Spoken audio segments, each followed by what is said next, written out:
Assalamualaikum warahmatullahi wabarakatuh.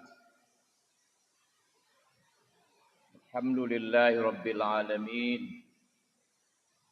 Asyhadu an la ilaha illallah wahdahu la syarikalah. Wa asyhadu anna Muhammadan abduhu wa rasuluhu la nabiyya ba'dah. Allahumma salli ala Muhammad wa ala alihi wa ashabihi ajma'in. La haula wa la quwwata illa billahil aliyyil azim. Hasbiyallah wa ni'mal wakil, ni'mal maula wa ni'man nasir. Amma ba'd. A'udzu billahi minasy syaithanir rajim. Ya ayyuhalladzina amanu qu anfusakum wa ahlikum nara. Al-ayah. Wahai orang-orang yang beriman. Wahai orang-orang yang merasa aman. Wahai orang-orang yang ingin disayangi oleh al-mu'min, yaitu Allah Subhanahu wa ta'ala. Qu anfusakum wa ahlikum nara. Pelihara dirimu dan keluargamu dari neraka. Bapak-bapak, ibu-ibu, saudaraku seiman rahimakumullah, kita bersyukur siang ini di saat betapa banyaknya manusia di muka bumi. Saat yang bersamaan sekarang ini melupakan Allah. Sibuk dengan sesuatu yang pasti akan ditinggalkannya, yaitu dunia. Sibuk dengan hartanya, sibuk dengan pangkatnya, sibuk dengan ilmunya, dan lain sebagainya. Dan semuanya itu pasti akan ditinggalkannya. Dan alhamdulillah kita termasuk orang yang sadar bahwa seluruh itu kepunyaan Allah. Dan ketika diingatkan oleh muazzin bahwa Allah pemilik semua itu, ingin berkomunikasi dengan kita, ingin melakukan hubungan, sebab silat itu berarti berhubung, berkomunikasi, dan dijanjikan dari isi komunikasi itu, kalau kita pahami, hayati dan amalkan pasti beruntung. Maka ada hayya 'alas shalah, hayya 'alal falah. Segeralah kalian untuk melakukan hubungan dengan Allah, berdialog dengan Allah. Alhamdulillahi rabbil alamin. Apa kata Allah? Ketika salat manusia membaca surat Fatihah, pasti Allah jawab, hambaku memujiku. Maka setelah itu ada kata hayya 'alal falah. Segera lakukan salat, pasti kalian akan mendapatkan keberuntungan. Bapak-bapak, ibu-ibu yang saya hormati, ayat yang saya baca tadi setelah mukaddimah adalah surat At-Tahrim, ayat 6. Kenapa saya artikan tadi ya ayyuhalladzina amanu, hai orang yang ingin aman? Karena kata iman seakan dengan kata aman. Alladzina amanu wa lam yalbisu imanahum bizulmin ulaika lahumul amnu wa hum muhtadun. Orang yang beriman ketika imannya tidak bercampur dengan syirik, Allah yang jamin mereka pasti merasa aman. Aman di dunia, aman di barzah, dan aman di akhirah insyaallah. Kemudian kenapa saya artikan tadi hai orang yang ingin dekat dengan Al-Mu'min. Satu di antara nama Allah yang 99 adalah Al-Mu'min. Atau saya artikan, hai orang yang ingin dicintai oleh al-mu'min, Allah. Karena kata iman, amanu seakar dengan kata al-mu'min. Allah menamakan orang yang beriman senama dengan dia. Namanya al-mu'min, orang kalau beriman disebut oleh Allah mu'min. Bapak-bapak, ibu-ibu, saudaraku seiman rahimakumullah. Kata Allah, kalau kalian ingin aman, kalian ingin kucintai, kalian ingin dekat denganku, maka pelihara diri kalian dan keluarga kalian dari neraka. Lawan dari neraka adalah jannah, yang kita artikan surga. Surga itu paling tidak kita bisa pahami isinya 3. Aman, damai, kebaikan. Jadi isi surga itu 3. Aman, damai, kebaikan.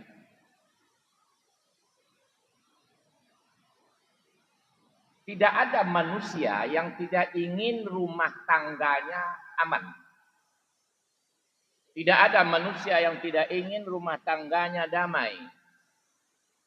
Dan tidak ada manusia yang tidak ingin di rumah tangganya berlomba-lomba bikin kebaikan.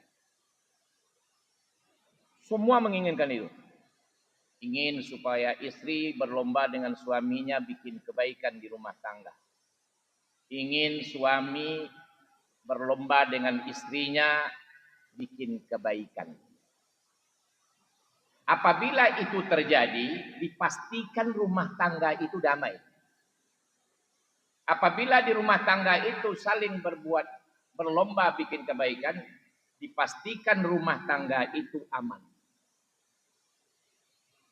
Sedangkan neraka adalah lawan dari yang 3 itu.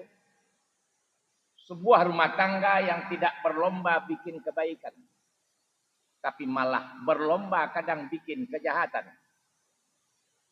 Ketika terdengar oleh istri suaminya selingkuh, maka dia bertekad pula akan kubalas.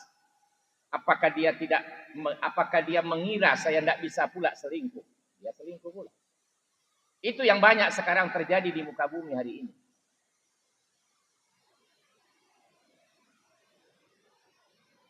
Kalau ini yang sudah terjadi, dipastikan rumah tangga itu tidak damai. Dipastikan rumah tangga itu tidak akan aman. Bapak-bapak, ibu-ibu, saudaraku seiman rahimakumullah. Islam memberi petunjuk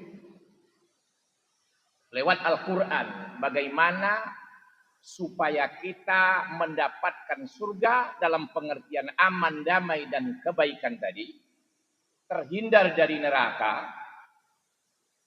Caranya adalah diantaranya tirulah Muhammad Sallallahu Alaihi Wasallam.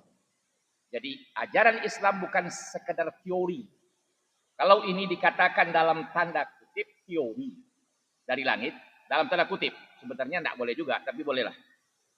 Teori yang paling hebat, big teori. Ada yang mempraktekkannya. Tapi para ilmuwan banyak yang mengeluarkan teori, tapi tidak ketemu praktek pada dirinya. Hari ini orang banyak, para ilmuwan, profesor, doktor mengagung-agungkan tentang Socrates, Aristo, Plato, dan lain sebagainya, para filosof, para ilmuwan barat umpamanya, dengan teori-teorinya, ekonomi, politik, dan lain sebagainya. Tak ada yang kita jumpai mereka itu bisa menyesuaikan antara teori dengan perbuatannya.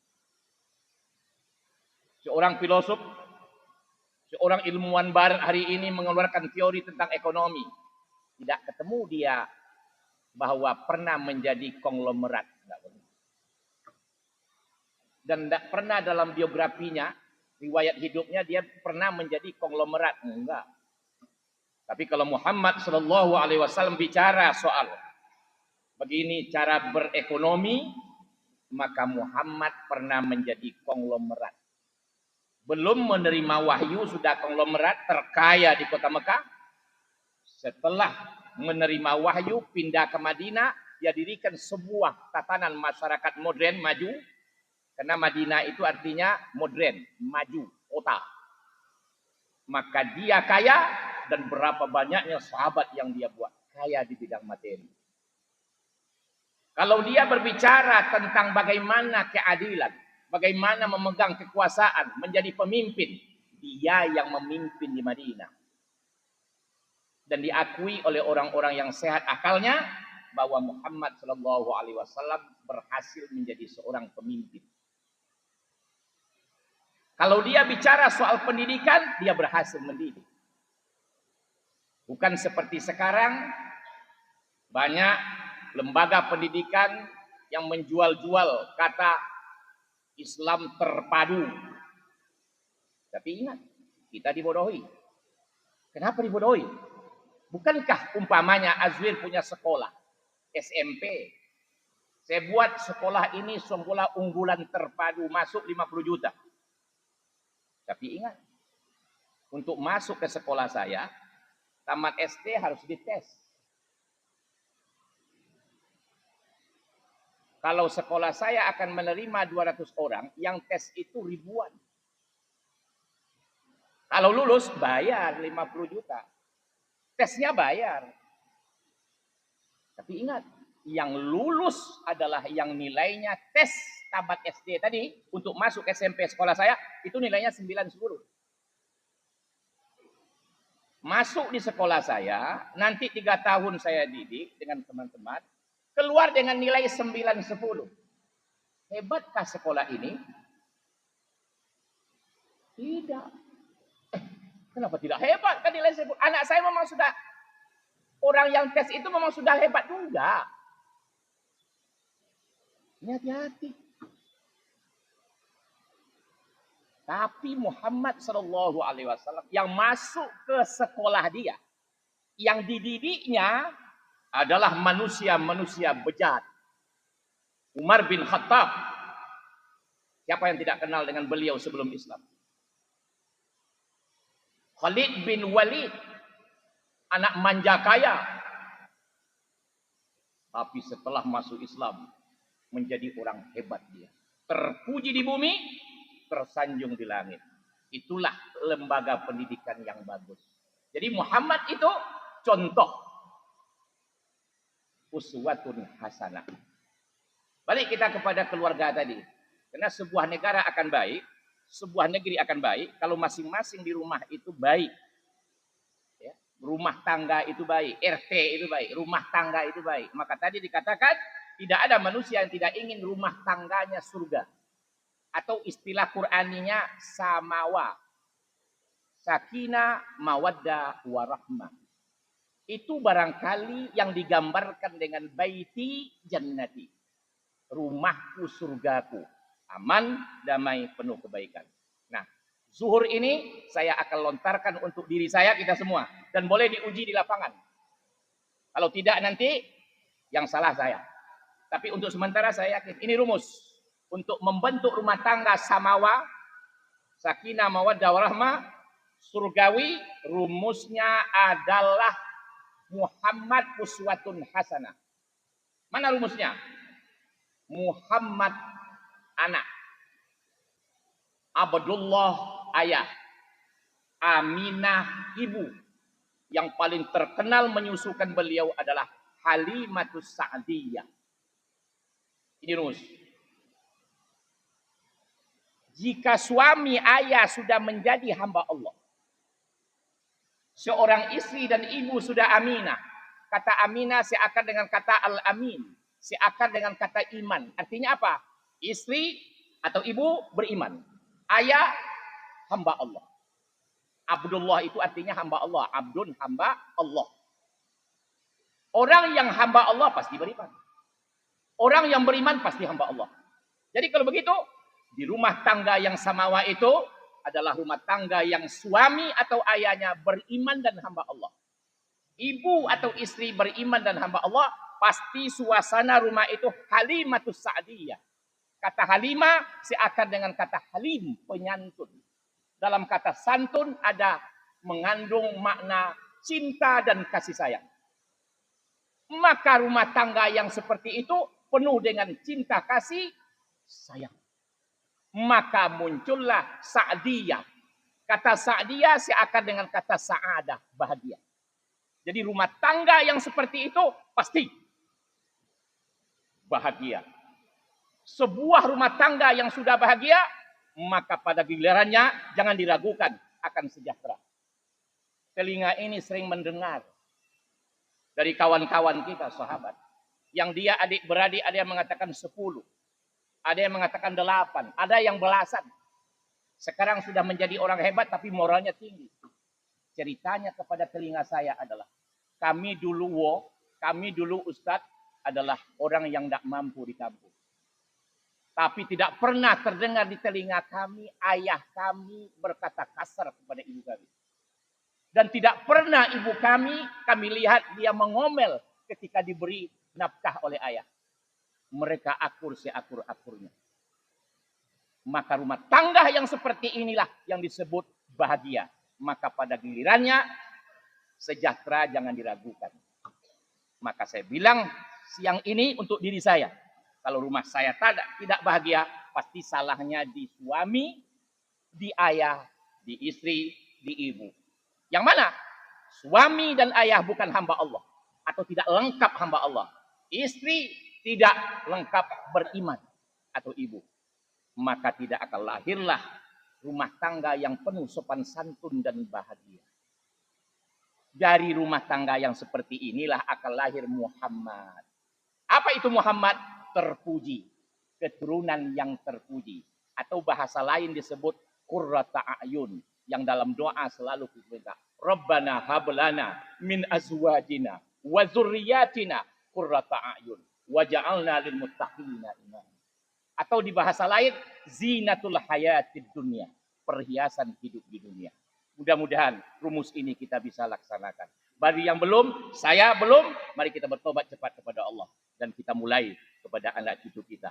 Nanti pasti akan kita rasakan. Siapa yang menyalahi rumus ini pasti kebalikan dari ini yang akan dapat. Rumah tangganya tidak akan bahagia, tidak samawah. Assalamualaikum warahmatullahi wabarakatuh.